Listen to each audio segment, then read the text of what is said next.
Well, action.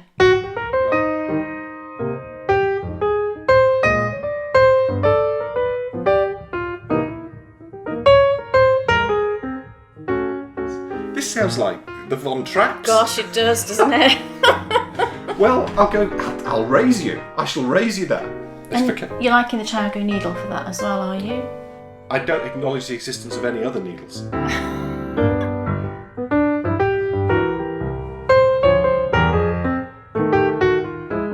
I wish I was a lady and I could just pop on a dress. Well, yeah, Pop on that's a nice true. summer dress. Yeah, that's true, because...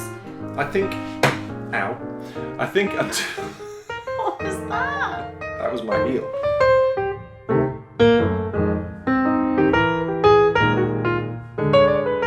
But I can throw I'd some like speckles some in as well. proper speckles. Oh, listen to him.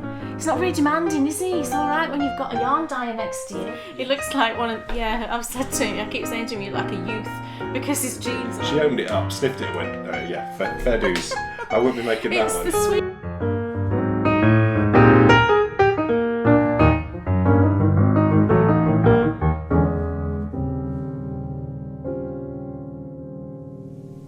Welcome to episode 71. Turkey wasn't ready again then. Oh dear. That's no good, is it? We need someone with a clapperboard. We do. Going. They have electronic ones now. That doesn't work, does it? Oh, do they really? Yeah, they do. They don't have a clapperboard anymore. Well, they probably do on films or whatever, but you can get an electronic clapperboard for your iPad, right. which I know it's part of. Yeah, I know. That's really sad. But you always wonder. I always wondered what was the purpose of the clapperboard. Well, action. Well, that's when they start action.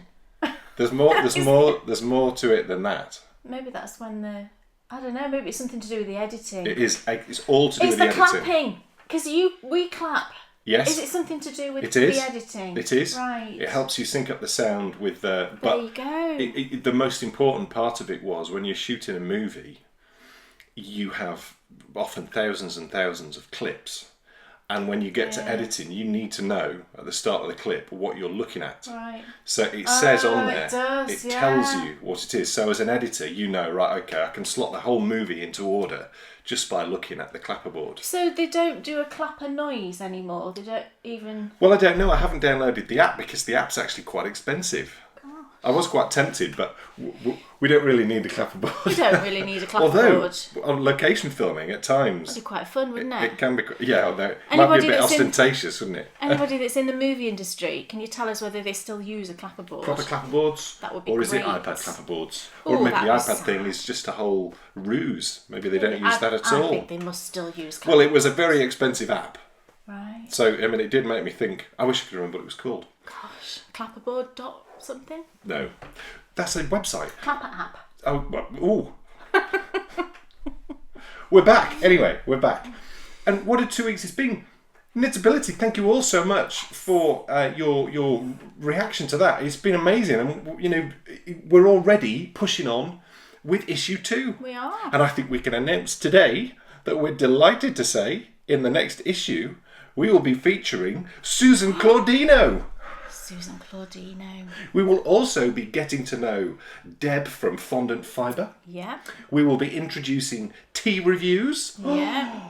And that actually might mean... We have tea ladies. Yeah, we do, yeah. We do. Yeah. We need to get them those outfits that they wear. Yeah. They need aprons, don't they? And like a Mrs. trolley. Overall. They need like aprons and a trolley, a tea trolley. Yeah. That was so cool. I love that. Yes, the tea reviews will be done by the amazing Marlisha and Talia from the Penhook and Needles podcast. Yeah. We thought it would be better to get them. We actually mentioned this on the Patreon Only podcast, on the live Patreon Only podcast, which we did on Sunday. Marlisha and Talia are doing it because, of course, we have proven that we don't drink herbal teas. And further proof of that comes in this. Kay was going to make this and drink it. I said, look, people have seen us try enough teas and not look very happy about it. She owned it up, sniffed it and went, yeah, fair dues. I wouldn't be making that one. It's the sweet rhubarb. I got it with some yarn I ordered recently. And I thought, oh, I've seen loads of people drinking that. I'll try it. Oh, it smells like nothing on earth. And also, in the next edition of Knitability, it will be featuring the story of how the very first Bakery Bear pattern was made. Yes. So that's going to be a really cool article from Kay, and I will be covering my new quest which is, of course, the Dan and Lara project. Yes. More about that later in the show. In fact, question, and I'll pose the question at the end as well, but I'll set you thinking now, and maybe I should set you thinking now. Should I go DPNs from day one, or should I go magic loop and filter on to DPNs? Well, he's been wanting to try DPNs for ages, and I keep saying to him, "Are you going to do your next sock and DPNs?" He's like, "Oh, I'll just do magic loop and then I'll do DPNs." You keep putting it off and putting it off. Look, if the consensus, if it comes down to this, right? I just want to make sure that I do it at the right time. And Is if it Kay tells me, is it a plain sock, the first one? relatively, it looks like ribbed all the way down. Right. This is, of course, the sock architecture book by the wonderful Lara Neal. I'm going to knit all of the cuff down, not toe down. Toe down. All of the cuff down socks over the course of the next 12 months, starting on the 1st of April.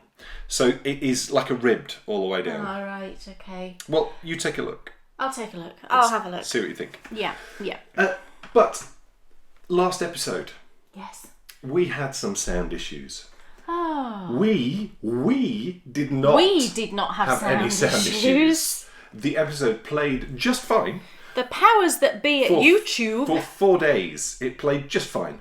And then suddenly, and typically this always happens when we're asleep, it decided to, about 3 minutes in, suddenly our sound was off by a lot. By a lot. Yeah. It was bonkers.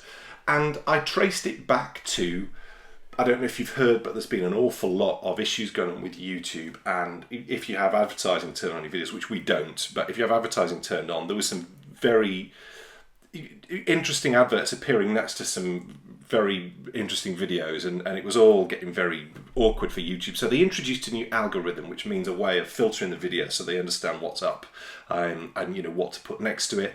And for some reason, that totally messed up with our most recent upload, which was, of course, episode 70. So we sorted out well, no, I didn't need to sort out the sound. I just re-uploaded it.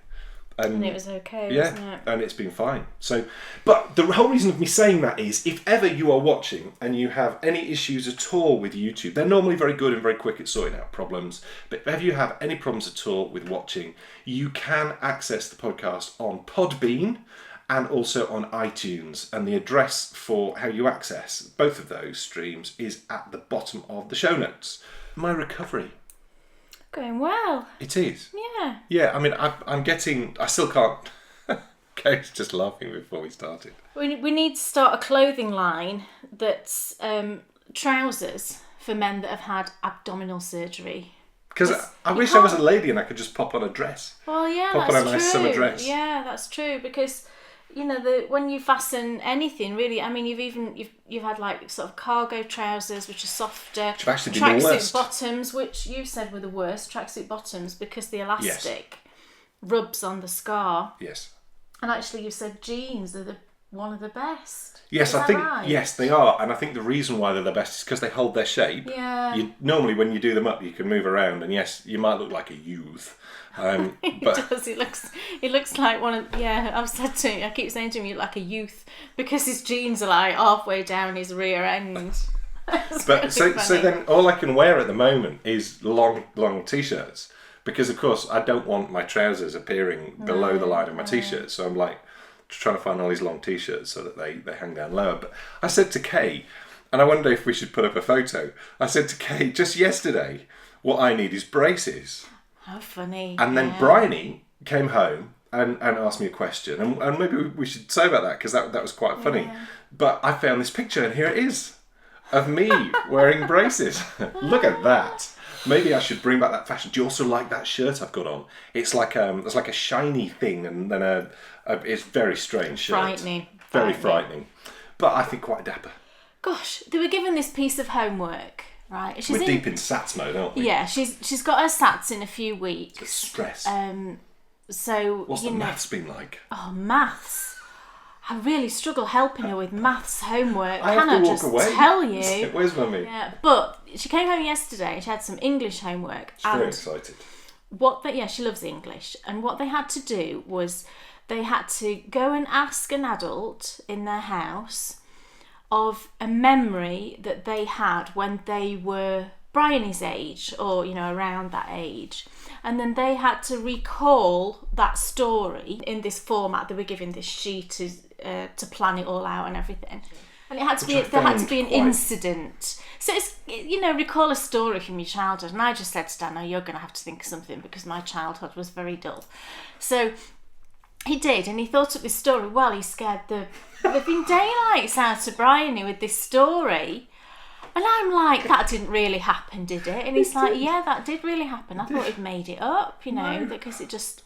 I said, I can't believe that actually happened. So by the end of this story, Brian is convinced there are now ghosts. Absolutely convinced that there are ghosts. Well, he said goats then.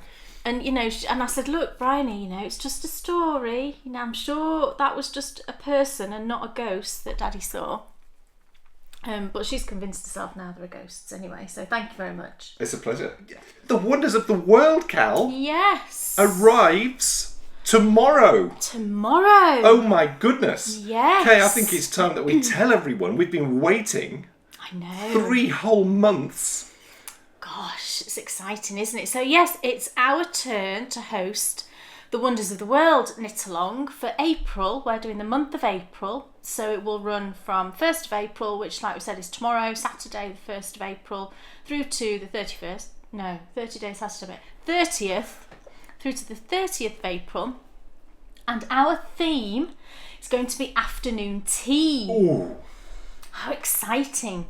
We just thought that was typically English, isn't it? Afternoon tea. And I think it gives a lot of scope. So, I mean, basically you can knit anything that's afternoon tea themed, or you could knit with a yarn that's afternoon tea themed as well. I know that I've got a yarn that's called Tea and Cake at Betty's. Perfect. Or, you know, I dye up a yarn that's toasted tea cake. Again, that would be brilliant. So anything along those lines that's related to afternoon tea or cakes. I know there are lots of patterns out there as well. There's the like My Cup of Tea socks, and there's a Victoria shawl, Victoria sponge. You know, there's all sorts of things out there that would fit into this category, and we just thought that would be really fun. You know, it's a British thing. It's April, so it's spring, and you know, it's the time of year when you're thinking about, oh, you know, we'll be able to have picnics soon. Yeah. I will open a thread for it on Ravelry, and I'll put all I've said in that thread just to give you the sort of rules, if you like. So it is I would say it's new cast-ons. We can't have in progress things because I don't think anybody else has done that, have they? So it's new cast-ons from the 1st of April, and it's just for that month. So, you know, just bear that in mind that you've only got that month to complete the object. So there'll be a chatter thread and a finished objects thread. And if you want to be really clever, what you could do is you could cast on something afternoon tea based for your hero. Well, that's true. And double dip in the You're My Hero Cal. You can double dip. We've not got an issue with. And if you were a podcast patron, you could even put it in the fog along too. Well, you could. Yeah, you can triple dip. Absolutely. Yeah, we don't mind any of that. And what are the prizes, Kay? So I've got one prize so far, and this actually came from lovely Fatima. I didn't even know she was going to send this. But so that's lovely. It's a special dyer, isn't it? It's a special. Dyed up. Yes. Yeah. It's by a dyer from Singapore. She's called Joan, and the company is My Yarn Story Co. on Etsy. And she sent us this set of minis. Oh, they're so lovely. Look at those. So it's My Yarn Story Co. on Etsy. And I believe these are 20 grams each, and there's 6 of them. So 120 grams. And they've all got a theme. Each of the colours of mini have all got a theme. Like one of them's Flora and Fauna. One of them is Eclectic Collection, Splendour. So, and they're really, look how pretty the colours are. Really, really beautiful. And she sent me a set as well. So, oh my goodness, thank you so much. And there's going to be another prize too, isn't there? There'll be another prize. I'm going to dye up, I just mentioned the colourway that I dye up that's called Toasted Tea Cake. I'm going to dye up a skein of that as well, because that fits in with the whole afternoon tea theme. So there'll be 2 lovely prizes. It finishes on the 30th of April. But our first podcast after that date is kind of mid-May. We will have just done one. Yeah, our episode 73 comes out on the 28th of April. So it's just before. So it'll be the podcast after that, so it's like mid-May. We can tell them exactly what will be happening. It's our final Bakery Bears Treasure Hunt. It's the one where everything comes together. It's going to be an epic episode, actually, because there's going to be an awful lot of destinations, and it will culminate in a picnic somewhere unbelievably special. Mm-hmm. And while we're on that picnic, live, we'll draw for the 2 winners. So, like I said, go have a look on the Ravelry. There'll be a Ravelry thread open when you watch this, with all the details on. And join in and let's knit afternoon tea things. We've already mentioned the Hero KAL, which is ongoing at the moment. Yep. There's loads of finished objects already in the thread, but there's still time. It's the 30th of April that it finishes, and the prizes, we're going to tell you all about those next episode. Yes. We'll have the prizes. Yeah. Right, and there's one more knit-alongy thing that I was going to mention. And I released my Incantation socks pattern, in between the last podcast and this one. So it is now available on Ravelry. But because I did intend doing a knit-along for them, but we've got a lot going on with knit-alongs at the minute. But I did still want to do something because I've got this lovely skein of yarn that's the same yarn that I used to knit mine from Deb at Fondant Fibre, plus the mini as well. So I've got this lovely prize to give away. So what I thought I would do is I'll open a chatter thread. It will just say Incantation socks chatter thread, and go into that thread. If you're knitting a pair of the socks, then just either post an in progress picture or just chatter about what yarns you're going to use, just the normal sort of chatter thread that we have. And what I will do is on the next episode I will just draw a number from that chatter thread and give that prize away. So it's not like an official knit along, but it's just a more casual thing, just to enable me to give this away as a lovely prize. So there's loads of chances to win great Absolutely. things. It's so exciting. Yes. I think, though, that we should find out, Kay Jones, yes, what's on your needles? Oh, lovely. I was inspired to cast something on by something else that I'm knitting, and I'll show you quickly the progress on that. Do you know I showed you last time my Scrappy cowl that I'm knitting? I'll just quickly show it you because you saw it last time. As I was knitting it, I just thought, gosh, I just love... This is where I'm up to now.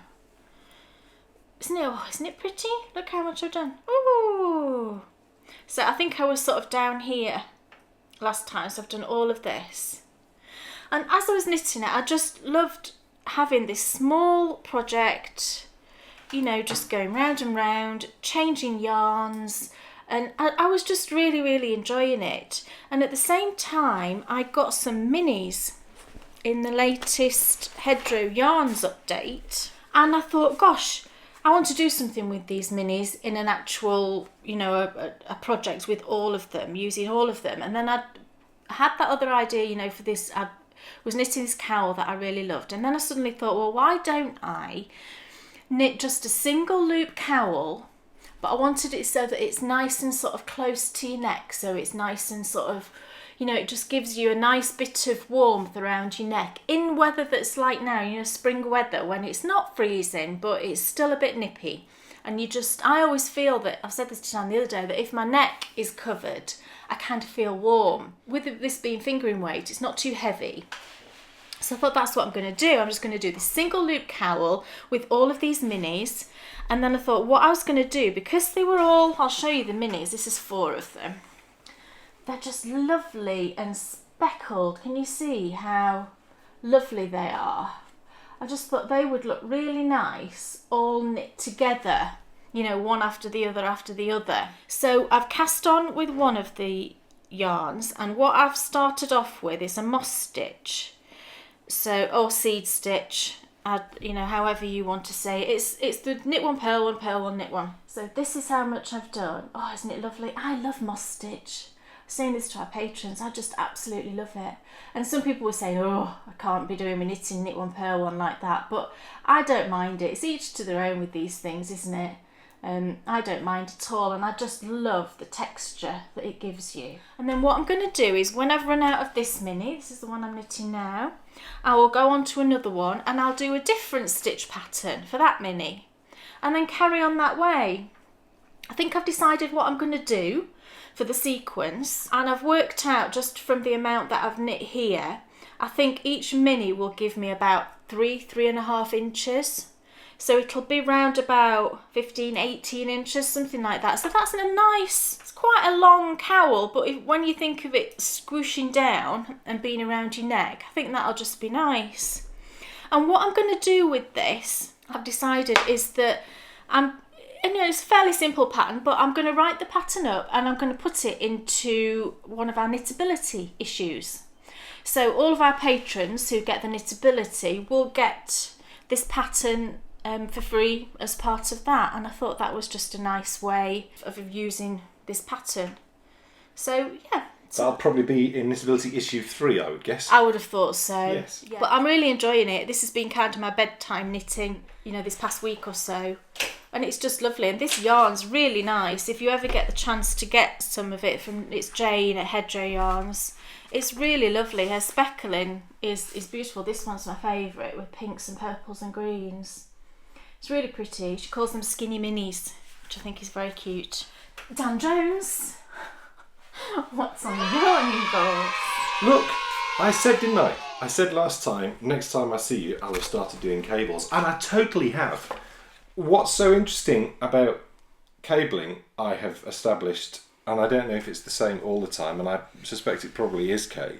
I had to do 4 setup rounds, and it looked awful. Yeah. And you look at it and you think, that looks awful, because I had to increase up to be able to do the cable pattern, and the increases, it just looked rough. Yeah, it just looked rough. But no. So I was thinking, oh no, this just doesn't look very nice. It's nice. But actually, if you look along the bottom, it's hard to show you brilliantly well because there's so many stitches on. But you can see there that they're cabling really, really, really well. I love cables. Yeah. Cables are fun. It looks really nice in that yarn as well. It does cable really well. Cables are super fun, like, whoa. And also, announcement, this is a twin skein jumper. It's more than a twin skein. At the moment, this is a twin skein jumper. Because you're on your second ball. Yes, I attached my second ball, which I was very glad to do. Look, do you know what? I love garments. I'm really enjoying this. I'm really enjoying doing the increases. And I'm really enjoying, the thought processes that have to go into, okay, I'm a tighter gauge knitter, and that's supposed to be a certain length, the raglan seam, and, measuring that. And, it's great. Obviously, I couldn't do any of it without Kay, because I just wouldn't have a clue. But, well, no, maybe I'd find my way. I wouldn't want to put anybody off. No. Look, you'd find your way. And also, what am I saying? You've done tutorials for garments. So yes, you could absolutely use if you're a podcast patron, you could use those tutorials. But even if you're not, don't be put off. Don't be put off by garments, because actually, I keep saying to you, I thought this was going to be harder. Yeah, I think if you find the right pattern. Well, that's a funny thing to say, because as we established last time, Irish coffee is definitely not the right pattern for someone who has just started knitting. No. And actually, we're going to talk later on in the show about one lady in particular who is an excellent garment designer. Yeah. So that's coming up later. But yeah, as Kay said, this yarn is tremendous. I could knit anything in this yarn. It's very nice and sadly discontinued now. It's the Rowan Pure Wool Aran. If you hunt around, there are some places that do still sell it, and it is lovely. It's just a very plump, round, soft yarn, and it cables really well, and that's because of it's got a nice twist on it. It really does. It's just lovely. It really does. Yeah. And it's lovely. I've said before how, when I was speaking about hats and how I felt that the time had come, to maybe push on a little bit and do some more challenging things. The whole cabling thing, doing it in a hat first, has made sitting down to do this not difficult. And if I'd started with this, I would have had that extra, and it probably would have been a bit too much. So, doing a cable pattern on a hat, brilliant start, but now doing them on here, you just think, yes, I now see, because a cable pattern on a hat is lovely, but a cable pattern running right down a lovely jumper that's going to go on you, it's just going to be brilliant. And the best part of all is I'm going to get to enjoy my handiwork every time you wear it. Well, that's true. Yeah. I'll get a better view than you do. You will. I'm concerned about getting the shape of it right. You know, shape of it right. Well, she goes on in the pattern about the shape. Oh, I didn't pay any attention to that. Okay. The pattern tells you can modify certain things depending on your body shape. And I remember when I knit it, I just thought I'm just going to knit it as the pattern says to knit it and not worry about the modifications. And it worked out fine. It really does look lovely. Because again, if you're not very experienced, you don't want to have to be thinking about modifications when you've not, you're just really so concentrating on the actual garment, if you know what I mean. Yeah. But loving the project, first of many garments, I'm sure. I can definitely see it's sort of having a garment on the go feels right. Yeah, a bit like having a sock on the go and having maybe one hat on the go and one. I wish I was more garment minded because I would love the actual garment. Finished, yeah. Well, I'll do but it. I never. Well, things I want are like beautiful Fair Isle cardigans. Which... Well, just give me a chance. Okay. I've only really been properly knitting for 2 years. That's true. I wonder actually if the perfect combination is you've got a hat on the go, you've got some socks on the go, you've got a garment on the go, and you've got an aspirational, long-term, challenging project on the go. Wow, yeah. That's so then good selection, isn't it? Then you've got the hat for the mindless knitting.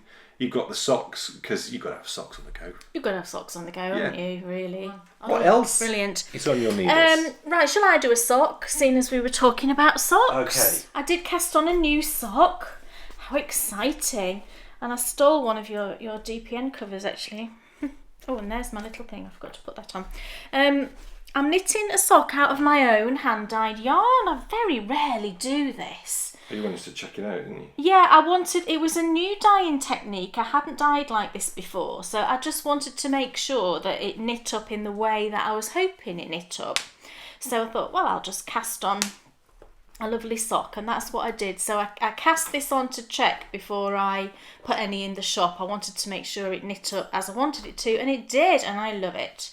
So I've dyed up some more actually yesterday, and it's an Easter colourway. I called it Easter Sprinkles. I just wanted this delicately, because to me Easter is these kind of delicate Easter egg colours, isn't it? The pastels and spring colours, and I just wanted it to be kind of delicately speckled. So I tried something different, and it came out really nicely. So I cast a sock on, and I am just about to start the heel flap, and this is the yarn.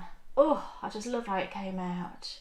So you've got these really delicate little speckles in pinks and greens and blue and gold and purple, all of the the kind of Eastery colours, and it's just lovely, and I just love the way it's knitting up. I just wanted this array of little delicate pops of colour, and it is exactly that. This is on the sparkle base, and I have dyed up some more. This is what it looks like in the skein, just so you can see. It's really pretty, and that it might look like it's bare yarn, but actually it's not. It is a colour. It kind of, because of all the little speckles that go in, it ultimately gives the yarn a shade, and it's kind of like a pale lemony with a hint of green. It's really, really pretty, and you can probably see that more in the sock, that it does have a sort of lemony greeny hue. It's not plain cream. So I'm really loving that. So that's Easter Sprinkles, and I did dye up a load more of this yesterday, but I'm planning on just dropping it into the shop, so it might have already happened, and you might well have a skein of lovely Easter Sprinkles. So I'm really loving that, and I'm using DPNs for this. I just fancied a change, so I'm using my Chow Goose 2.25mm, and I am really enjoying working with DPNs. So I'm ready for the heel flap, and I was thinking of putting in a contrast heel, but I don't think I will. I think because I love this yarn so much, and it's all speckly and not doing any pooly nonsense, which I didn't think it would, just the way that I've dyed it, then I'm just going to go with it, I think. And talking of heel flaps, I don't know if you saw her on Instagram recently, it might have been yesterday. Erica, lovely Erica Luda, she's Dreams in Fibre on Instagram. She posted a series of videos showing how she knits her heel flap and then how she picks up her stitches. It was brilliant.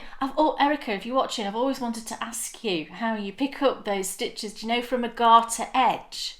Because I love a garter edge heel flap, but I was never entirely sure where to pick up, you know, which little pearl bump to pick up from.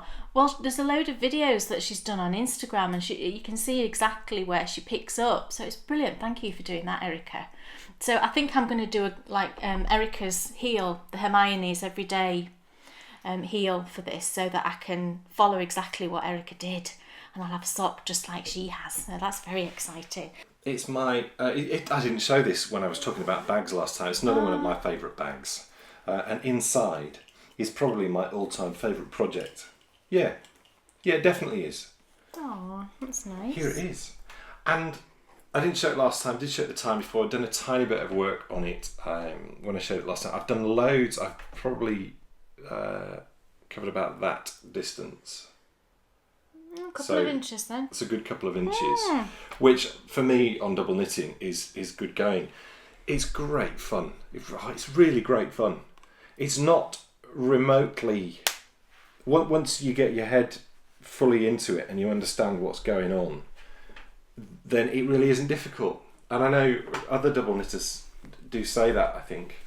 And it's the most rewarding. It's lovely. It's the most rewarding thing ever to knit, just because the fabric is great. It's not going to appeal to you, I think, if you're someone who likes to blitz off things really quick, because I think even if you're a fast knitter, this is going to take you a long time. It's really soft as well, isn't it? It's well, that's the yarn. It's hand-dyed yarn by Kay. Yeah, Spoke about so it is. hand-dyed yarn. And the colours are just great.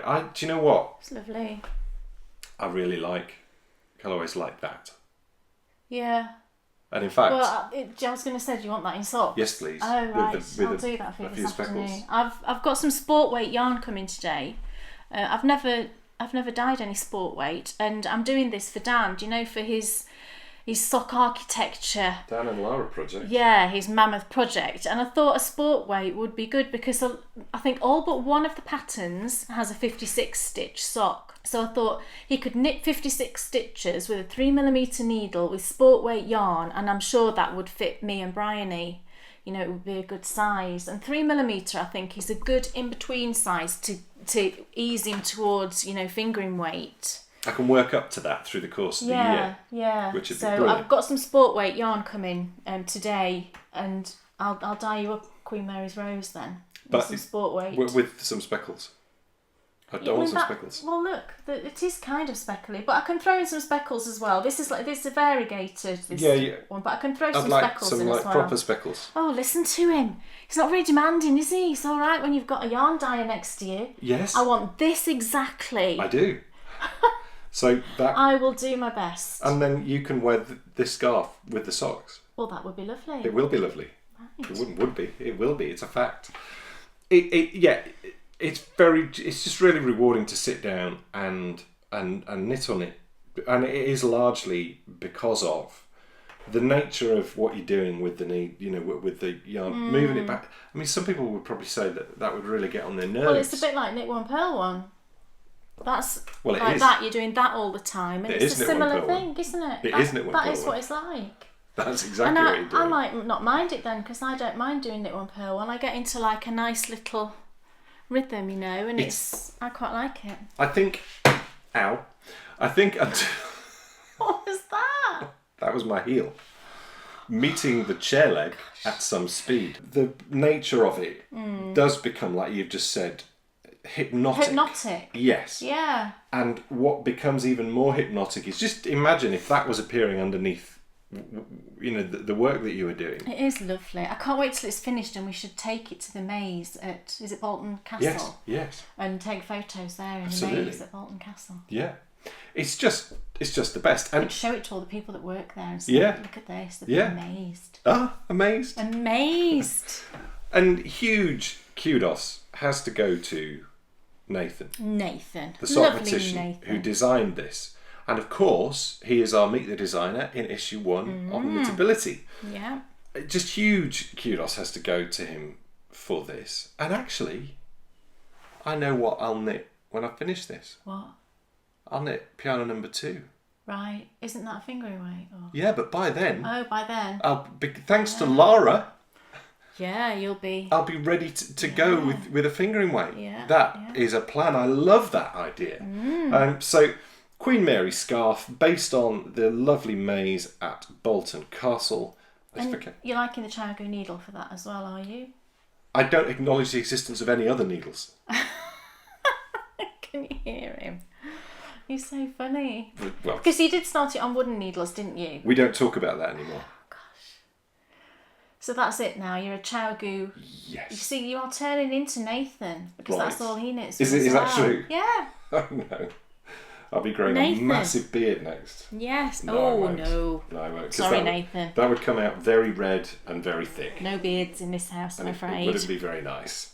So and that's the lovely bag that Kay made at a time when making bags didn't cause immense pain. Saying that, I'm in pain now. I've done something to my blooming neck again. I don't know what. Oh, giving.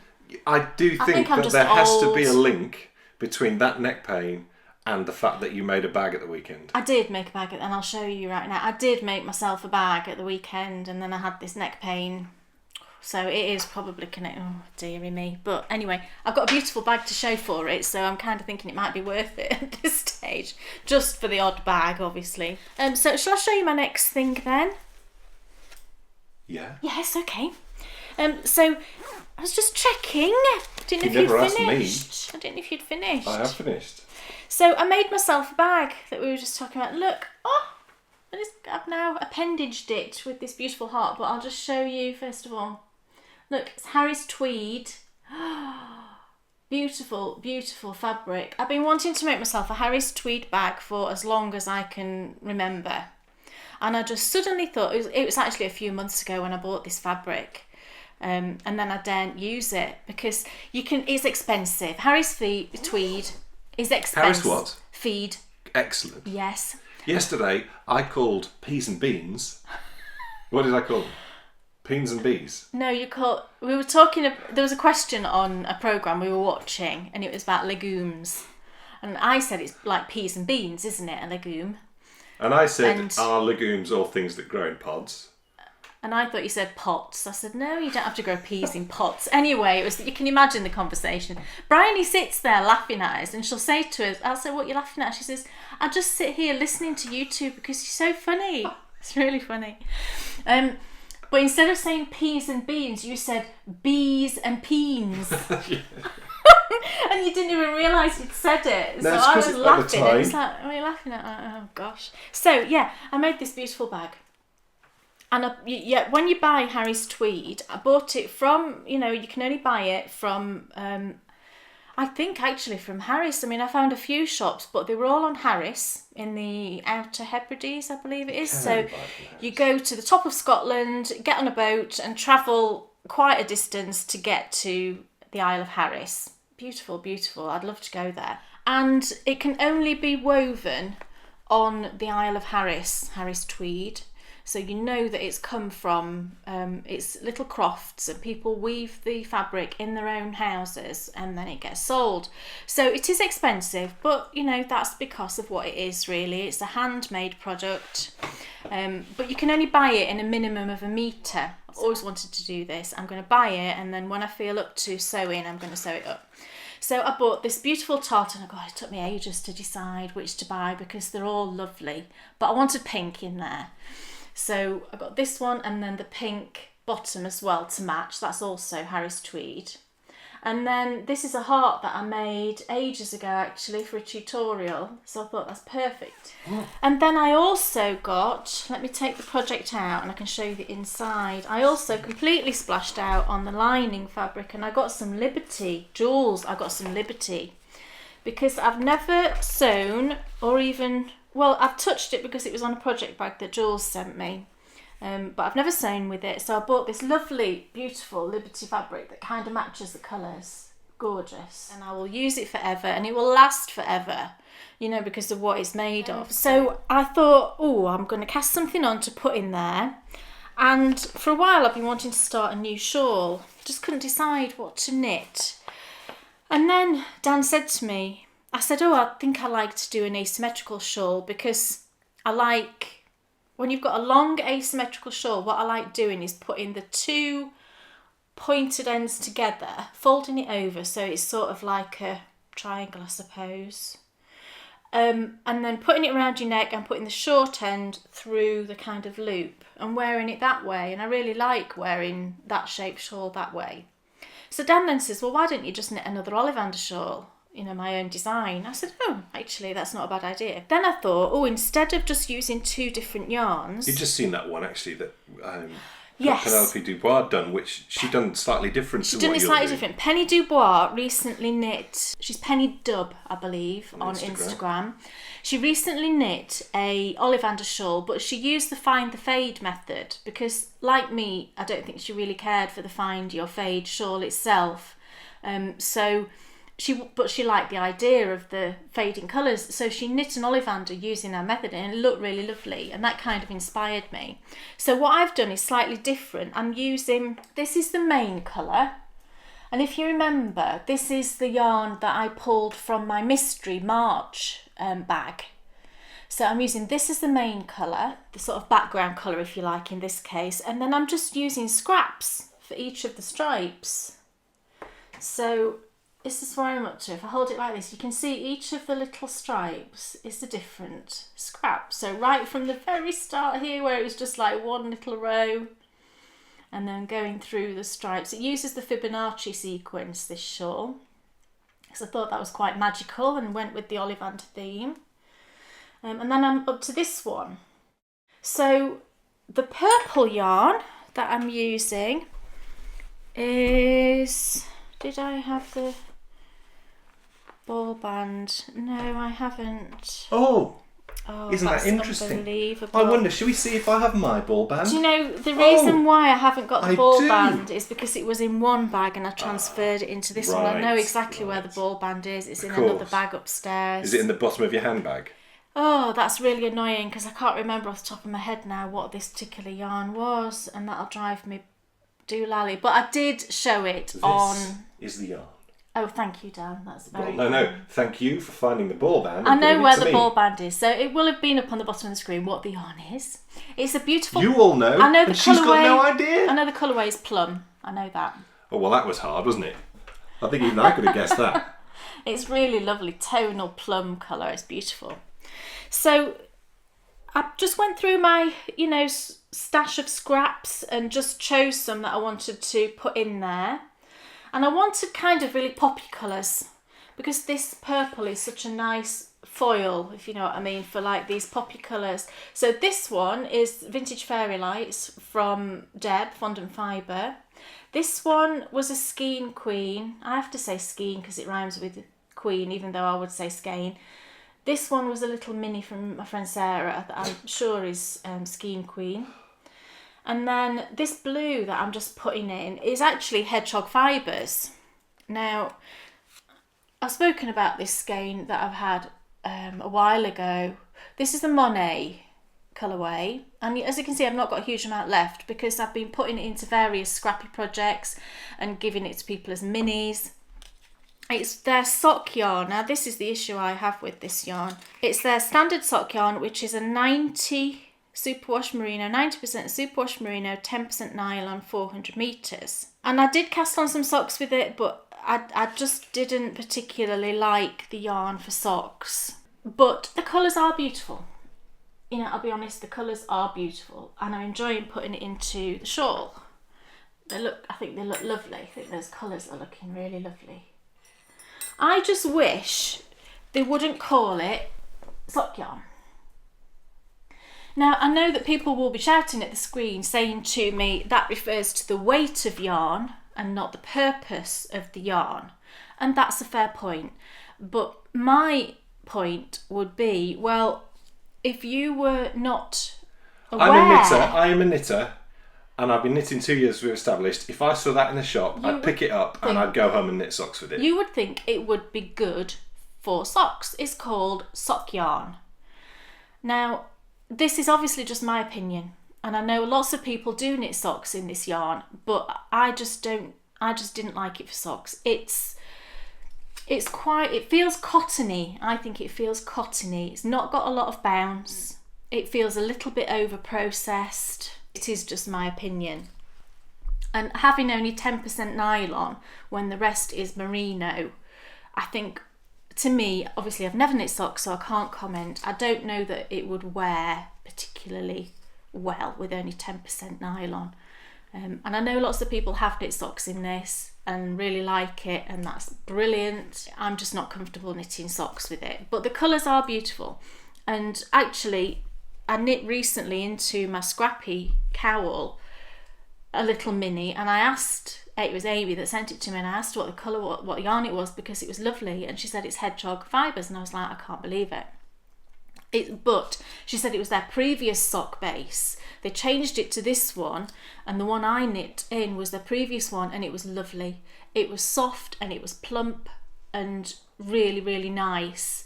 And for whatever reason, they decided to change it to this one. I find that puzzling. You can see how they got their name, because the colourways are lovely. The colourways are beautiful. The base was lovely. So anyone who bought that will have been like, wow, yeah, this I just don't understand why you would change bases when that previous one was so nice. It was, it was soft and it felt like wool. This doesn't feel like wool, I don't think. But, I'm knitting it into the shawl and the colours are pretty and it looks lovely. So I'm just going to carry on doing that, and I just pulled out, because this is the last section of this repeat, and then it goes back to the beginning of the Fibonacci, so you've just then got thin stripes to start with, again going up to the bigger stripes. So I've just got these two tiny little Skein Queen minis again that Sarah sent me a while ago, to put into some of the little thinner stripes. Really beautiful, absolutely beautiful colours, these, gorgeous. So that's my Ollivander shawl with minis, which I'm really enjoying. Really nice. Finished. Yeah, and I'm knitting it. My pattern's written for 4mm needles, but because this yarn, the purple, it's thinner than the one I used. I used 2 yarns, and both of them were quite a plump fingering weight, so I used 4mm. I'm using 3.75 for this because this is a bit thinner. So it's the You're My Hero, Cal. This is my effort, and I will finish by April the 30th. I'd better. Will you? Well, of course I will. Oh, April the 30th. Yes. Sorry, yes, of course you will. Get with the plan. Of course you will. Yeah. It is lovely Malabrigo. Oh, it's lovely. It is lovely. Here is my ball band. Ha ha ha. Ho ho ho. And a couple of farley Yeah, bars. that's what I wanted to do. Are we on? Yeah. See, she has become me. I know. So We're going over the rainbow. It's like my mum. You can't say anything. It's funny. I phoned Oh, don't. hot off the press, people. Production is deep in progress for our new venture. Oh. Our brand new segment coming in June. There will be an extended trailer next episode. We need to, because Phone Place to Knit is effectively finishing today. So people need to know what's happening. Yeah. So there will be an extended trailer next episode. And I phoned my brother because I'm working with my brother on some original music for this new venture. So it's very exciting. Mm-hmm. And when I phoned, my mum was there. And he said, we're just having a sing-song. I said, you're joking? He said, nope. And proceeded to start playing Sit Down, You're Rocking the Boat from Guys and Dolls with my mum on lead vocals. Gosh. I love it. And this is how I grew up. I mean, it was great, actually. Well, yeah. At any moment when I grew up, my dad, my 2 brothers all played piano, and at any time. And you all sang. We all sang. They would get on the piano and they would just start doing stuff. So and it wasn't like, it happened just like in your house, someone sits down and pops on the telly. Someone would just get down behind the piano and start singing. Oh. And then obviously I started drumming. And from a very young age, from the age, really from like Bryony's age. Yeah. I mean, no wonder it's so ingrained in me. From Bryony's age, they get on the piano and I just get on the drums. This sounds like the Von Trapps. Gosh, it does, doesn't it? Well, I'll raise you. I shall raise you that. We used to go to Ireland touring. Did you? Yes, I think we'd go and do some sort of show. And I remember having to learn 4-part harmony, or it would be more than that. It was 1, 2, 3. It's 5-part harmony with my family, and it was With You on My Mind. With You on My Mind. You didn't know me then. It's the song. It's the King Singers, that, isn't it? Did anyone else do that? I can't remember. But we would learn this every day of my life, every moment with you on my mind.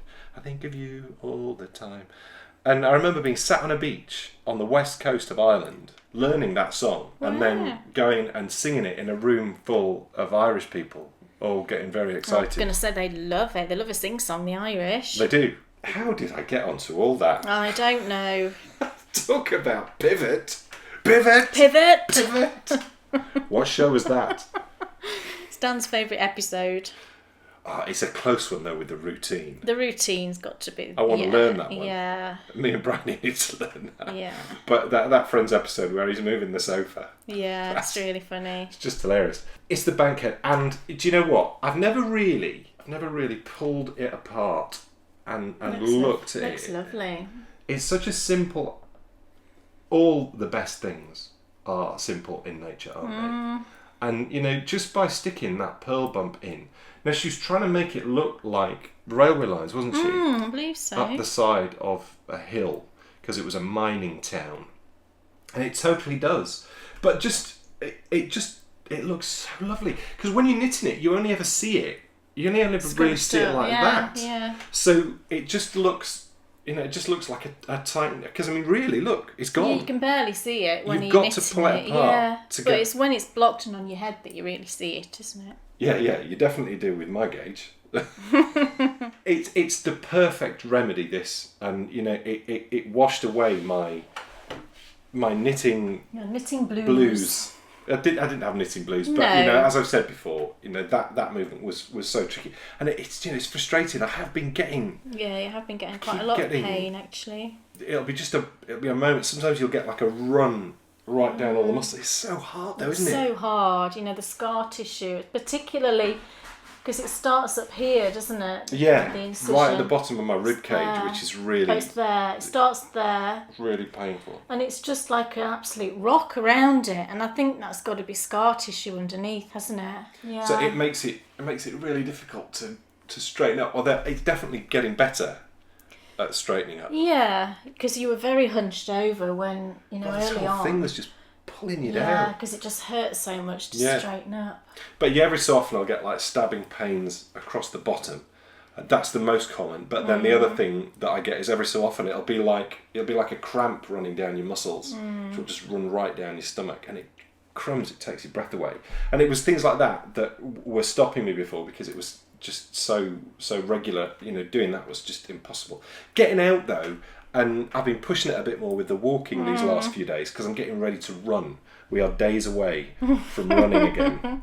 I'm very, very keen to get running again, because I have a feeling that endorphin rush will help you feel better as well. I think it will just improve everything. It'll sort my head out and hopefully get me back to to full fitness as quick as possible. That is You're My Hero project. Please come and join in and sing Holding Out for a Hero as you do it. Who remembers that? No, it's not Holding Out for a Hero. No, do that as well. It's You're My Hero. Yeah, I know. It's Wind Beneath My Wings. It is, it? but Bonnie Tyler. Well, you can sing Bonnie Tyler if you prefer. Why Totally not? Clips the Heart. Oh gosh, I don't know about that. Bit much, isn't it? What else? Well, the last thing I wanted to show needles. you today. Is it the last? Yes, it is the last thing today. What are you doing? I'm looking. So the last thing I've got to show you today is Dan's Christmas sock. Do you remember? I'm knitting him some Scrappy Christmas socks because I am that bonkers and it's March. But I've now knit the heel flap and the heel turn, and I'm ready to pick up the stitches. So I changed yarns just here because I wanted to use opal. I'm holding that right in front of my face. I wanted to use opal for the heel flap and the heel turn because I know that's really nice and hard wearing. So I changed over to the Clang Welton, the pop music colourway. So I'm using that for the heel flap, the heel turn, and then I'll also knit quite a nice chunk of it. I'll go probably through the gusset decreases with this yarn, and then I'll change yarn after I've got through the gusset decreases to something else. I'm not quite sure which one I'll change to. Probably the Cascade, but then I've also got this sparkly red, and I'm kind of tempted to put a bit of sparkle into it. Why not? I mean, Dan won't be bothered, will you? No. So I might put a nice little stripe of the sparkly red. Well, the conversation we had yesterday about shawls. That's true. And then use the heritage prints as well. And I've also got some knit picks for Leechy, but I don't know that I'm going to put this in, that's the Jingle colourway. Don't know whether I'm going to use this. I mean, a lot of people did tell me after I said before I wasn't sure how well it would wear, just because it's so soft, and everybody said it was absolutely fine. So maybe I will put a bit of this in as well, just not on the toe. I'll probably stick with Cascade maybe for the toe. So yeah, that's the Scrappy socks that I've been working away on. I'm really enjoying, and it's nice to have something on the go like this that I've got no pressure, because these are for December and it's only March. And let's see, shall we, in November if I've still got these on the go. That's likely, isn't it? No. And I'll be rushing. No. I don't think I will, because it is nice to knit. So I was going to carry on and pick up for the gussets last night, but then I thought it'd be easier just to show you at this stage rather than having the awkwardness of having all the gusset stitches. And I'm magic looping, as you can see, for this one, because I tend to find that magic loop, the gauge that I get with magic loop on 2.5 mils is perfect for Dan. I have tried knitting him socks with DPNs on 2.5 mils, but I'm tighter and it came out smaller, and for Dan it needs to have that size really. So that's my lovely Scrappy Christmas sock, which I'm really enjoying. Yeah. Finished? Think so. KAL, are you asleep? Wake up. I'm talking to you. That's so funny. We have a brand new segment, and it's all about you. And when I say you, I don't mean you particularly, KAL. I mean all viewers. Do you ever sit at home with a significant other who is not a knitter and is just a lovely husband or wife or boyfriend or girlfriend or whatever, and is maybe sat there doing something else? Maybe, unfortunately, I think KAL was asleep and I've just woken him up. For those of you wondering who KAL is, he is our mechanic. He is. And his wife... KAL is fabulous. He is beyond fabulous. He is. Yeah. His wife watches the podcast. Jan. Yes. Hi, Jan. Hello. If you would like us, anyone, to do a shout out to your significant other, hopefully they've not caught this, so we can surprise them. Yeah. But wouldn't it be fun if partway through the show, just like we used to do when we first started, we used to ask you what's on your needles. Yeah. We want to involve those significant others who, and so many of them, we heard the other day, didn't we, where someone, it was a lady telling us that they watched and she didn't think that her husband watched, but then you got something out and he started expressing a really strong opinion, and it was a very knowledgeable strong opinion, so he clearly had been listening. It's and funny. Yeah, it's really funny. So I think we need to hook those guys or gals in a little bit more. So pop something in the welcome to the bakery thread, because I'm always in there.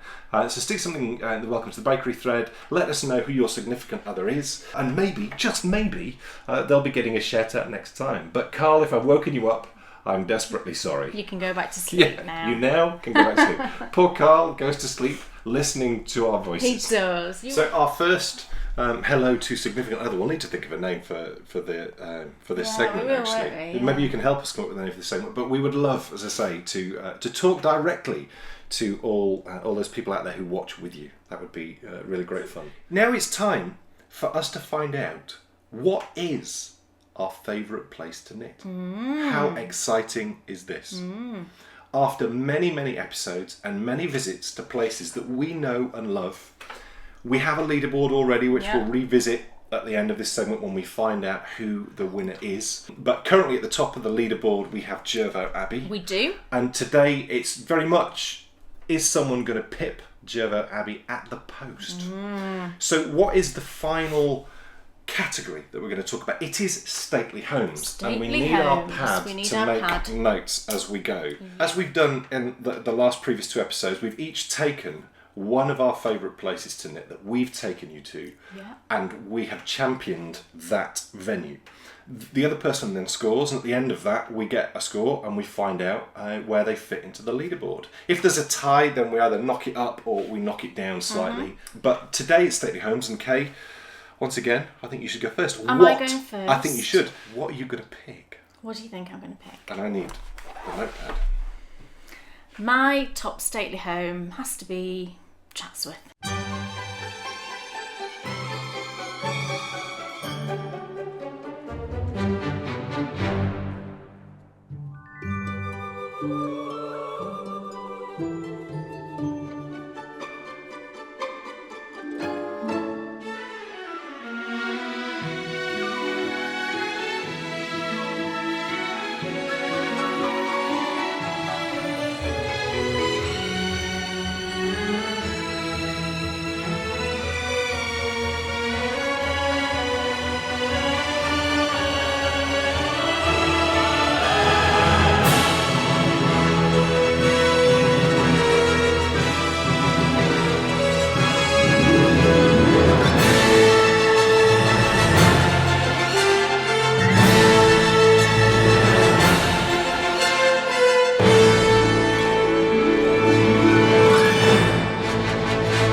You're all shocked, aren't you? We are stunned. You're all, I know, you're all, yeah, absolutely. So yes, it's Chatsworth. I think what would be interesting to know from my point of view, and maybe everyone at home's point of view, I don't think you've ever spoken before. I mean, talk about it as you normally would, but it would be good to know how you discovered it and maybe your first visits there, and how, because as soon as I met you, you loved it. Your love of it didn't come from the years we've been together. Where did your love of Chatsworth come from? I used to live in Sheffield, and Sheffield is not that far from Derbyshire, where Chatsworth is. It's next door, really, so it's not that far of a drive. And like anything, you know, you just don't go to these places if it's on your doorstep, do you? But I did used to go. Maybe once every few years I used to go. The first time I can remember sort of going would have been the early 90s. So I would have been in my 20s, wouldn't I? That sounds about right. And when we used to go before, I didn't ever used to go in the house. All we used to do is we used to park, and then we'd take a picnic, we'd walk along the river and we'd have a picnic, and I never ever went in the house or gardens. The views from there. Yeah, the views are lovely, and I know a lot of people still do that, just park in Chatsworth and then just walk along the river, because you can still access all the shops and everything, but you just obviously have to pay to go in the house and gardens. And I just never, I don't know that it ever really crossed my mind to do that, because money it's probably was expensive. Yeah, I was in my early 20s, you know, money will have been an issue. We used to just park, have a lovely walk along the river, go to the shops maybe. I never used to eat in the restaurants or anything like that, because again, they're expensive. But we always used to take a picnic, we used to sit by the river, and the river is lovely, and you know, the ducks always come. You know, you throw down a blanket and the ducks are there in a second. But where does your love of Chatsworth come from? Where does it Why come do you love from? Chatsworth?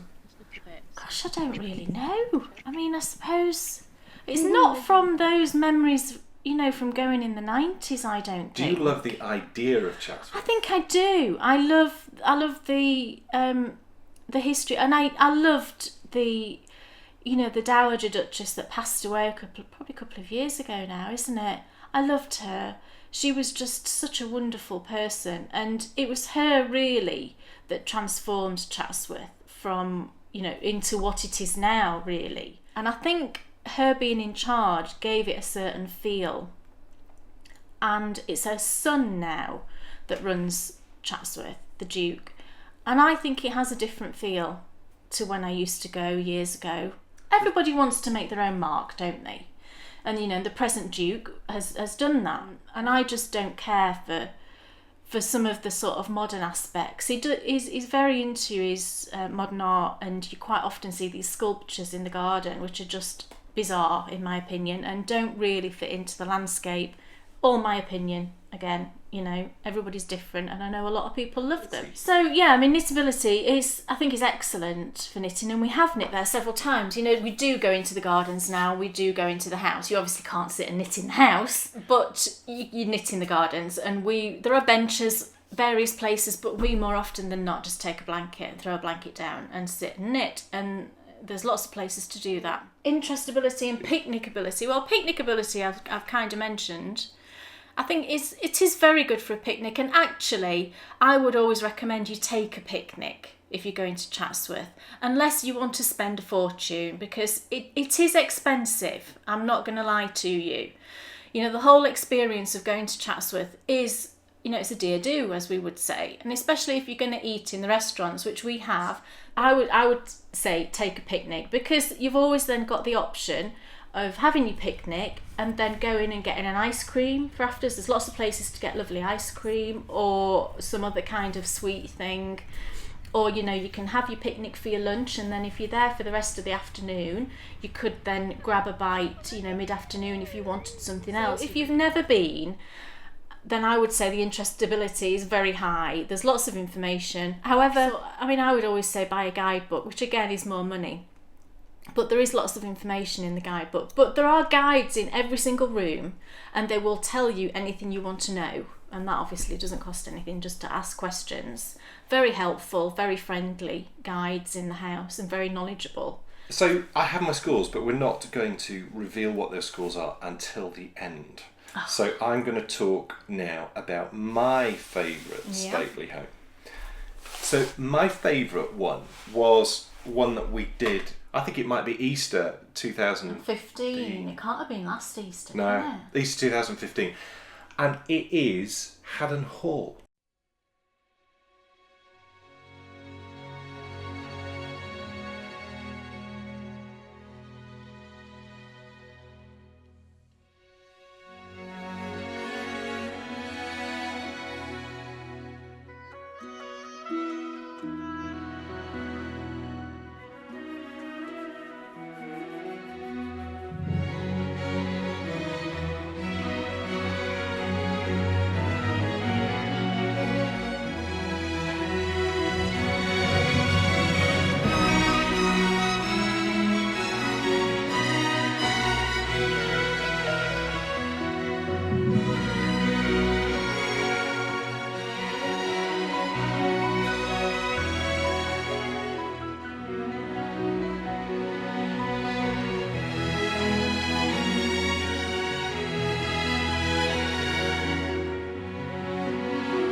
Not far from Chatsworth. So Haddon Hall is just down the road from Chatsworth, and you have seen it if you have seen The Princess Bride. It is the castle where the villain in The Princess Bride lives. Also, it's been in lots of other movies too. It's used a lot in films, and the reason why it's used a lot in films is because it's a really great example, when you get up close to it, of houses of that period. It's not as grand, even remotely as grand on the outside as Chatsworth. Chatsworth is like full-on, all glittery gold, garish, like, wow! It's bling in your face. It's full-on bling. Yeah. Haddon Hall is a home which feels lived in. It does. To this day, it feels lived in. And it's lived in by the same family, isn't it? Yeah. Yeah. And the reason why I really like it so much is because, primarily from an interestability point of view, it doesn't get any better. King Arthur, our only, well, he never got to be king, did he? Henry VIII's elder brother, Arthur, who married Catherine of Aragon first of all, he went there to learn how to be a king. And he spent quite some time there, and you know, he was well on the road to being probably what would have been an amazing king. But then, unfortunately, he died. So from an interestability point of view, and it's not just there, I could talk to you about lots and lots of other, through the course of time, historical stories, which we will have picked up on in that favourite place to knit, where we went to Haddon Hall. So interestability, it's superb. It's also superb with regards to interestability, because when you get inside, it's not all cordoned off and berries in the way, and you can get up close and really get a feel for what it was like living in that type of house. Your sort of 1600s built property, really posh, lovely property, but a normal house where you lived. The courtyard, I love going into that courtyard bit, and I think we made something of that when we did the filming, because when Arthur arrived for the first time, we'll have come in proper royal procession into that courtyard, and standing in that, it feels great. Knitting wise, why it wins for me is it's quite a small site, and when you get out in the garden, there's quite a lot of benches, and there's one bench in particular which is at the end of a formal garden looking back at the house. You come down some steps, you walk down this bit, there's a gazebo there as well, which you could go and sit under if it got too hot. It's never busy. No. They get a good footfall, but it's never ever packed. Guaranteed, you're going to get in there and you're going to find a nice spot where you can sit down and have a knit. And do you know what? If you could lift me up and plonk me down anywhere, and this is why I knew it had to be Haddon Hall for me. Give me that opportunity, plonk me down anywhere in the world to knit, I would pick there. Because that view and sitting in that environment in a lovely walled garden with really nice plants and beds and just birds, and it's perfect. And picnicability is probably the only area where it doesn't score as highly. There's a place where you can eat on the way in, and we've never been in it. We did go in it once, but I think we just had a drink and a cake. Right. But it's not very glamorous or anything. It's not glamorous. Functional and it's fine. So if you didn't have something, you could easily go in there and get food. But if you take a picnic and you just go and sit out in the garden and eat it. Yeah, which is what we did, It's perfect. Yeah. It is absolutely perfect. If I was to say to you, where would I recommend that you go visit? Do you know what? I think I'd say Haddon Hall above all other places. All of them score really high in my mind, and there's I could persuade myself to tell you to go anywhere, but I would just recommend that so highly, because you will just have the loveliest morning or afternoon. It is lovely. Day. It feels very much like it's like lived home. in. Yeah. You walk in particular. A lovely fire. Yeah, there's always a fire raging in its huge fireplace, but there's a sofa in front of the fire, and you can sit on this sofa. You can't do any of this in Chatsworth, but you can't sit on the chairs because they're very old. There is a table in that room that Arthur sat at. Yes, really, really old table, and you can walk right up to it. And this is not something you can do in places like Chatsworth. You can't touch things, you can't sit on things. It's very you walk down that slope into the kitchens. Yeah, and they're just the old kitchens are amazing there. And I remember the thing that stuck in my mind the most is the dining room, because they still use the dining room, as their dining room at Christmas and things, and you can tell they still use it when you walk into it. It's just got that feeling of a room that people use. We've spoken doesn't feel like that in Chatsworth. We've spoken lots, haven't we, about places where you go and they have a spirit, and the spirit stems from the activities that's gone on in that space. When you go into that place, it's just got a lovely, happy, homely feel about it. It has, yeah. So if I was going to recommend anywhere for you to go, I would say Haddon Hall. Okay. Do we have 2 sets of scores? We do have 2 sets of scores. Is that the one that you gave? Yeah. Right, okay.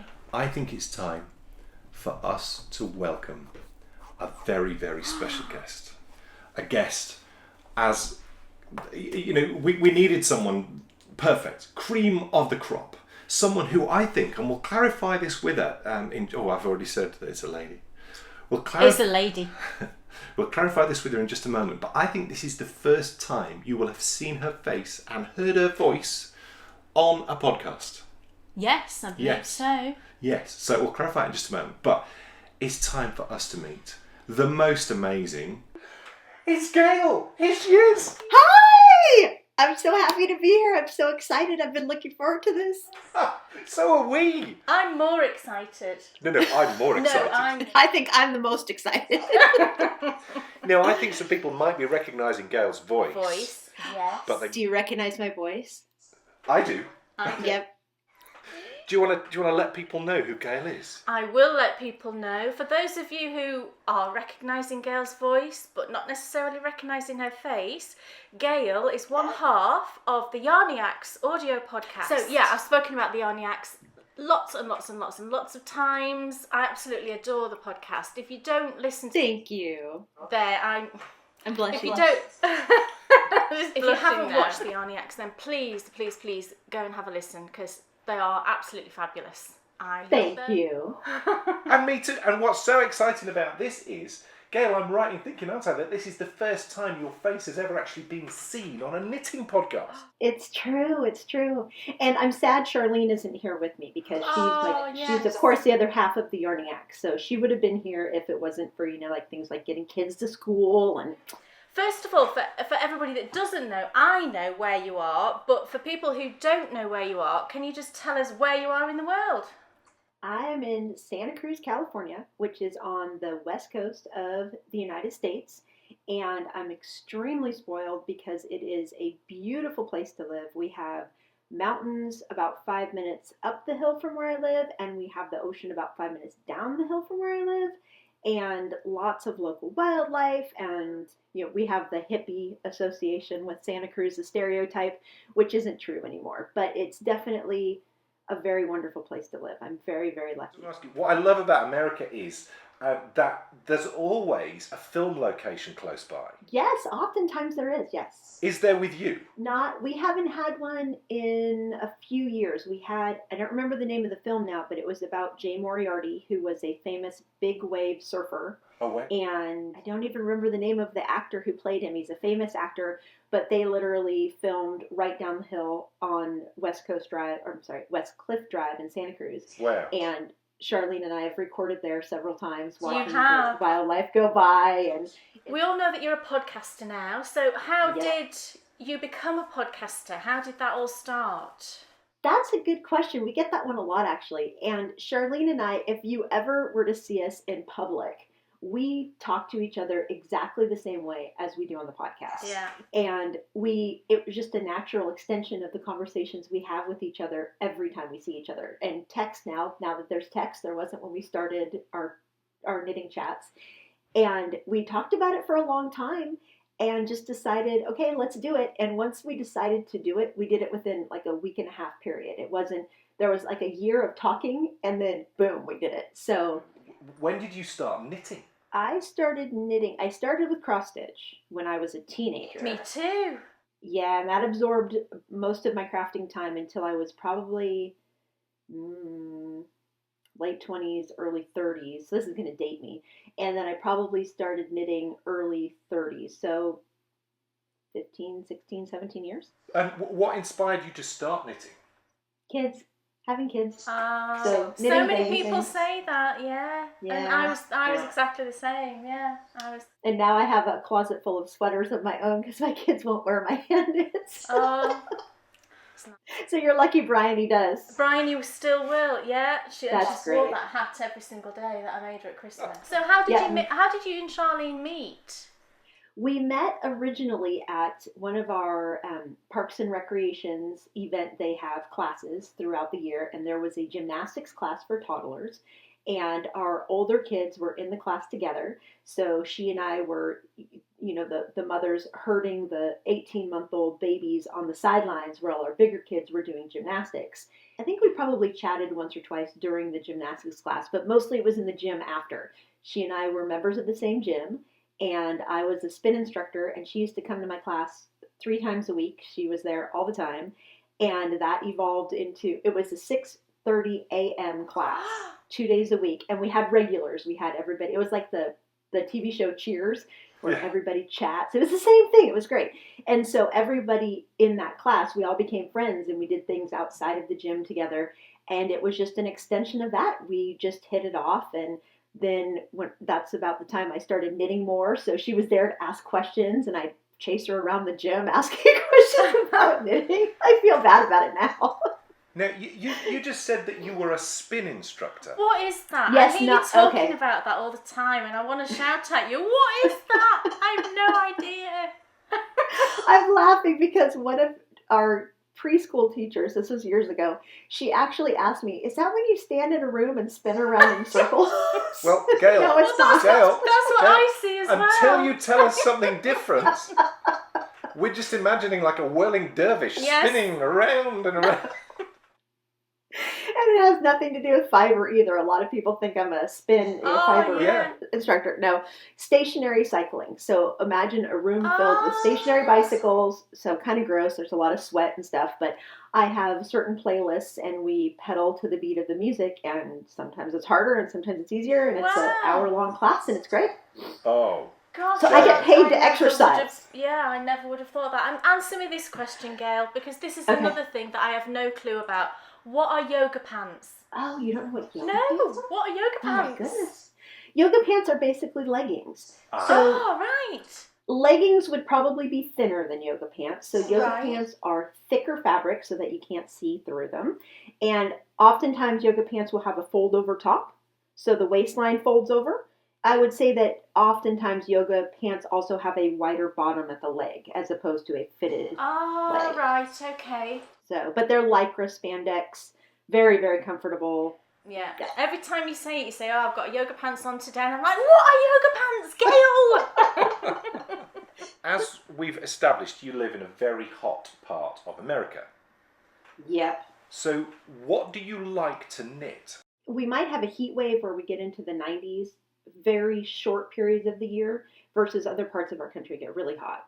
We like to knit things that are fingering weight because it's something that you can wear more frequently. Like right now I'm wearing the Angry Sheep cardigan. So look at that. Fingering weight. I didn't see the sheep. Your hair was covering the sheep. Look at those. Isn't that cute? So this is the Angry Sheep cardigan. Yeah. And it's all fingering weight. So it's very lightweight. It's so cute. And isn't it cute? Look at those It's sheep. adorable. I love it. Can you see I my want sheep? one. This was one of our self-indulgent knit-along projects, I think 2 years ago. My friend Carol, CDN Carol on Ravelry, she and I knitted at the same time. So fingering weight, and we've recently fallen in love with a yarn base called Coast, and it's from the company Holst Garn, which is a yarn company in Germany, and it's a light fingering that is 55% wool, 45% cotton, and it's beautiful yarn. It kind of has a heathered look to it, and it's very lightweight. And it makes a really nice garment. So they're drapey and not too warm. And everyone suggests that we should knit with linen, but I don't enjoy knitting with linen very much. So, I don't. It's hard I tend to shy on away your from hands, that, isn't it? even though it would be cooler. But yeah. One of the problems for me is people will say, oh, knit tank tops. But if it's warm enough to wear a tank top, I don't want to wear a knit tank top. Yeah, today's been a really big day because today I actually got... My stash has always been hidden away, but today... How can you enjoy it if it's hidden away? Exactly. Yeah. So I've got it all out and I've displayed it all. He has. Oh, how fun! He has. You've got to do that, haven't you? I know. Yeah, absolutely. I Well, need to mine's send you hidden into my away. room. Mine's hidden away in the closet and under the bed and under the dresser and various places. But I do take it out and fluff it often. I previously, my stash did at one time fit into one cubicle. It did. It now is in two cubicles. You've now got 2 cubes. Okay. So it's growing. It's most definitely growing. Yes, we were talking about yarn. Do you have sort of favourite yarns? You mentioned the Holst, the Coast yarn. That's one of our favorites. I say our because Charlene and I often enjoy knitting with the same things. One of my latest favorites, and I have a project to show you, is Twisted Owl Fiber Studios. Let me make sure that you can see it. Nice. And is it showing up? Is it showing up? Yeah. So it's Speckalicious. And I started one of the prairie socks last night. Oh. You didn't! I did. I had started one in a different yarn, and I was past the heel on the first sock, and decided I didn't like the way the speckles were turning out. So I had just purchased this at Stitches in February, and hand wound it and cast this on last night. So this is my baby beginning of a prairie sock. Yay! And Twisted Owl is one of my new favorites, and let me see if I can reach over here. This is the hooded shawl that I recently finished. Oh, And see those colors? Yes, I heard you talking about that. Yeah, the speckled yarn is Twisted Owl. It's lovely. And it's so pretty. And then the solid is Neighborhood Fiber Company. And you use a lot of that yarn brand, don't you? The Neighborhood Fiber Company. Yes, we do. So some of our favorite, if we're talking brands of yarn, Candy Skein is amazing. And she has a new merino cashmere nylon blend that is amazing that I was knitting with on vacation. We, of course, love Western Sky Knits. Our friends Kim and Heather are the dyers there. Dragonfly Fibers is another of our favorites. Yeah. And do you prefer, I know Charlene tends to prefer more sort of tonals or solids rather than speckles. Is that right? That's the kind of impression I get. Do you think that's right or not? I would say that she does enjoy speckles as well. She's knit actually quite a few speckled sweaters over the last year or two. She knit the Fancy Cardigan and Granito, the pullover.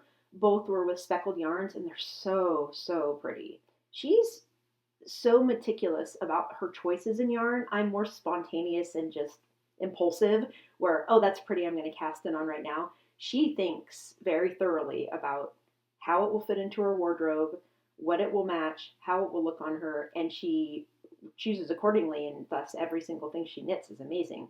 She, at Stitches, she did buy some more speckled yarn, so it just depends on what she wants to knit and what she's thinking at the time. Yeah. And what colour of yarn would you say is most prominent in your stash? I know the answer. Go on, tell us. You know the answer. So here's the other thing that I'm knitting right now. Look at that. This is Divi. This is pink is definitely my go-to color. Always followed closely by gray. And the two together are fabulous, as obviously in my sweater. Yeah. So this is the Divi poncho, and this yarn is a verb for keeping warm. It's beautiful. It's their reliquary lace. It's a silk merino blend, and it is amazing. What did you say the name of? So soft. What did you say the name of that poncho is? Divi. D-I-V-V-Y. What did you think I said? No, I knew you'd said Divi, and I was going to talk to you about this. Gail, don't call anyone that in this country, okay? Okay, good to know. Good to know.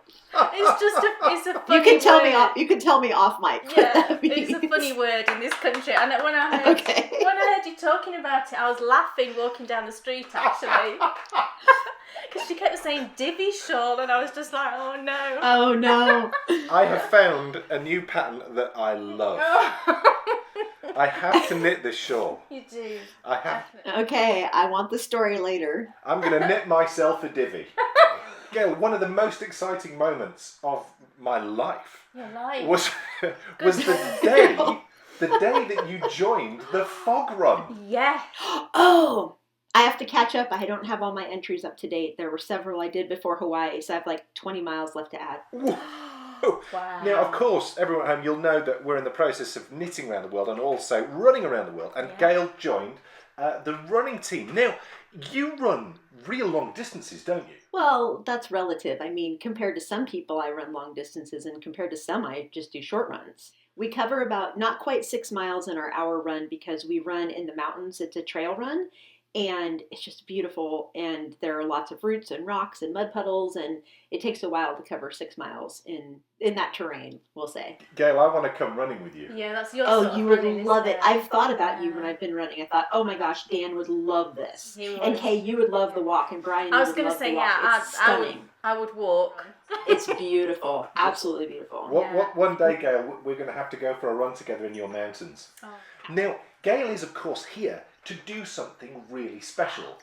We have been nailing down over the last 3 episodes what is our favourite place to knit. Yeah. And as you've just seen before Gail arrived to give the award, you've just seen us discussing stately homes, and we have the scores, and we now know who the winner is. And Gail, would you like to tell us? There's no envelopes here. I would. There's no envelopes. Thank goodness there aren't envelopes. Thank goodness. Tell us. Is everybody ready? Is everybody ready to hear? Yes. What is our favourite place to knit? It's Haddon Hall! Now, And that's how another controversial is that? Because people would have thought that our favourite place to knit would have been Chatsworth. They would. That's what I was guessing because of the yarns named after it and the projects inspired by. I completely expected it to be Chatsworth. I know. Well, we are as shocked, actually. It's a shocker. It's a real shocker. But that is, if ever you come to Great Britain and you're looking for our favourite place to knit, a wonderful place for picnicability, interestability, and knitability. You would love it, Gail. You would love it. And it is beautiful. Gail, actually, have you seen The Princess Bride? I have, but it's been a very long time. Well, The Princess Bride was filmed at Haddon Hall. It was. And lots of other that's things. a cult classic, so everybody should know. Lots of things. We need to do something special before Gail goes. We do. Before we do something special, I want to thank you two for your podcast because it's so awesome. I mean, I look forward to it every other week. And the favorite places to knit are so inspiring and so beautiful. And Dan, you do such a fabulous job with the history of places. I love your podcast. I'm so glad you guys started. And you're embarrassing for all the work you put into it. Now, Gail, seriously, you've just given me a really good opening there. I've had a couple of messages of people saying that they're worried that favourite places to knit is going. Now, you don't need to worry. I don't want to say too much because we've got a trailer coming next episode, but favourite places to knit, all the things you love about favourite places to knit isn't going anywhere. No. We're just doing something a little bit new and a little bit different. Yeah. So don't panic, but I don't want to say what that is because then that'll give away what's going to happen. I can't even remember. Oh. Okay, you're so funny. He tells me things and I'm like, do I know that? He's like, yes, you do know. People will think, right? Gail will think. That's one of my favorite parts of the podcast is your rapport. You guys are so funny. People will think, and what I worry about is that people think that I don't tell her anything, and that I just come up with these ideas on the spur of the moment. No, he does tell me. That's not how I've ever seen it. You see, he does tell me, but my brain will be thinking, ooh, what am I knitting later? Yeah. What am I going to bring to knit when we go there? Yeah, but exactly. Can I say it? Yes. Gaily Whaley, what's on your needles? Well, and I kind of already did a spoiler alert, didn't I? That's okay. That's okay. So Divi is the Hallelujah! I said it again, didn't I? It's great. Divi is what I've been knitting the last 24 hours, and I didn't bring it in the room with me, but the red katana shawl I cast on. So I just got back from a vacation to Hawaii, and I hand wound my candy skein yarn that I just purchased 2 days before in the trunk show, hand wound it on the airplane, cast it on the airplane, knit on that and Divi on vacation, and then knit on it the whole way home on the airplane. And it's almost finished, but it's in the other room, so it's not fit for public viewing yet. But so that red katana, it's a beautiful shawl. It's very fun. What colours are you knitting that in? What is it? See, I should have brought it with me. It is, she did a new colorway series that's called Fairy Tale Picnic. And I used the Pixie Stick colorway, which is a mostly white base with speckles of turquoise and blue and a little bit of green and just very Hawaii tropical colors.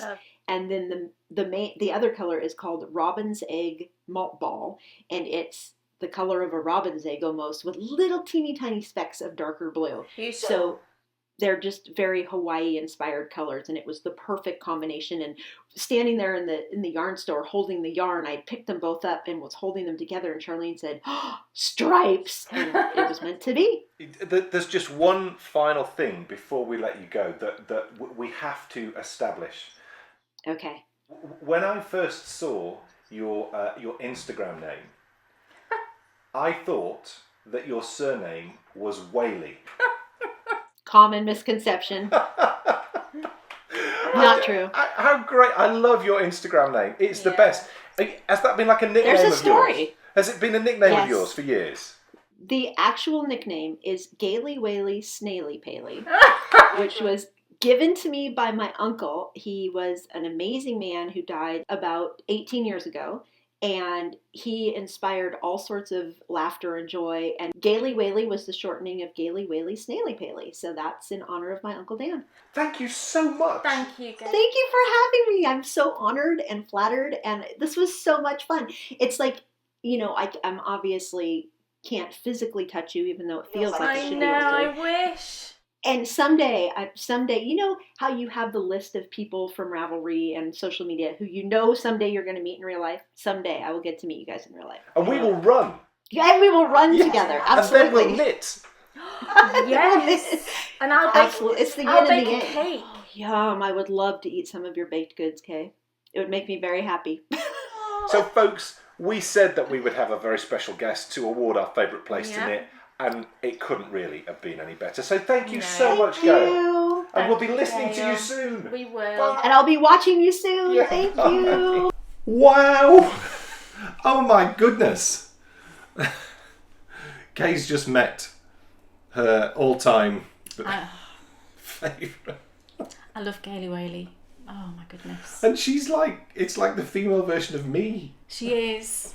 That is true. Yeah, she is. She is the running loveliest person. I've watched listened to the Yarniacs since they started, and I think they're going into their 6th year now. I think. Of podcasting, and I just love their podcast. So Gail has announced the winner, so we can take a look at the leaderboard. Here is the leaderboard. So right at the top of the list, who would have predicted this? Who would have predicted No, I wouldn't have. On the top of the leaderboard is Haddon Hall. Haddon Hall. Then we've got Jervo Yeah. on 28 points. Yeah. We've got Richmond on 27.5 points. That's Richmond Castle. We then have Raby Castle on 25 points. We have Chatsworth, second to bottom, on 23 points. Can't believe it. Would you believe that? And at the very last is Fenton's Abbey. Now, it seems wrong. Again, Well, it just sounds these are wrong. all high scores, aren't they? You know, they're And all high scores. The fact that you are on this leaderboard means that we have picked you as our favourite of that category. Yeah. So they're all winners. They're all winners. They are all winners. That's so funny. We love them all. We do love them all. Yeah, and so many times, you know, we hear people saying to us, "Oh, you know, we're coming over to the UK. Can you give us some recommendations?" And they're in London. They're going to stay in London, and you know, everything that they do is centred around London, and they never really get out of the south. And I just think that's such a shame, you know. And I would say to people, if you are going to come to the UK, then if there is any time in your schedule, you know, to just hop on a train and come north for a couple of days, I would say, you know, make absolutely the time. do it, because there are lovely. I don't necessarily think London really reflects the No. whole of the country. You need it's like to get most out. capitals, I think. And I'm always more than happy.